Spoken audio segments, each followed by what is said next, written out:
ഇതുപോലൊരു എക്യുപ്മെൻറ്റ് നിങ്ങളുടെ ജിമ്മിലും കണ്ടിട്ടുണ്ടാവും. പക്ഷേ കുറേ പേർക്ക് ഇതിൻ്റെ യൂസ് എന്താണെന്ന് അറിയില്ല. ഞാൻ ജസ്റ്റ് അതിൻ്റെ ഫോമും ടെക്നിക്കും കാര്യങ്ങളൊക്കെ ഒന്ന് പറഞ്ഞുതരാം. ഫസ്റ്റ് നിങ്ങൾ റിലാക്സ് ആയി നിൽക്കുക. ഇവിടെ നിന്ന് ആദ്യം കോർ എൻഗേജ് ചെയ്യുക. കോർ എൻഗേജ് ചെയ്യണമെങ്കിൽ ബക്കിളപ്പ് ചെയ്താൽ മതി.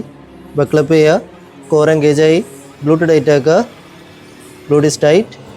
ഇവിടെ നിന്ന് ക്രൗച്ച് പൊസിഷനിൽ വരാം. ഫ്രം ദർ അപ്പർ ബാക്ക് മാത്രം മൂവ് ചെയ്യുക.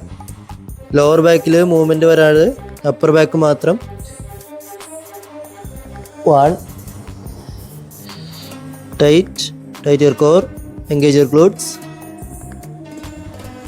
2 ടൈറ്റ് യുവർ കോർ. നമ്മൾ സാധാ പോലെ വരാം. കെറ്റിൽ ബെൽ അല്ലെങ്കിൽ ഡംബലായിരിക്കും ബെസ്റ്റ്.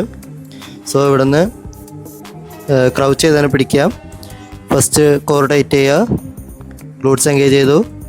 ഇവിടെ നിന്ന് ഈ ക്രൗച്ച് പൊസിഷൻ മെയിൻറ്റെയിൻ ചെയ്തിട്ട് വെയിറ്റ് ഫോർവേഡേക്ക് കൊണ്ടുവരാം. 5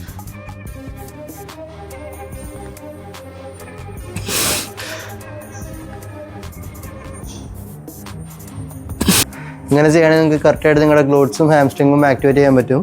എന്തെങ്കിലും ഡൗട്ട് ഉണ്ടെങ്കിൽ കമൻറ്റ് ചെയ്യുക അല്ലെങ്കിൽ മെസ്സേജ് ചെയ്യുക.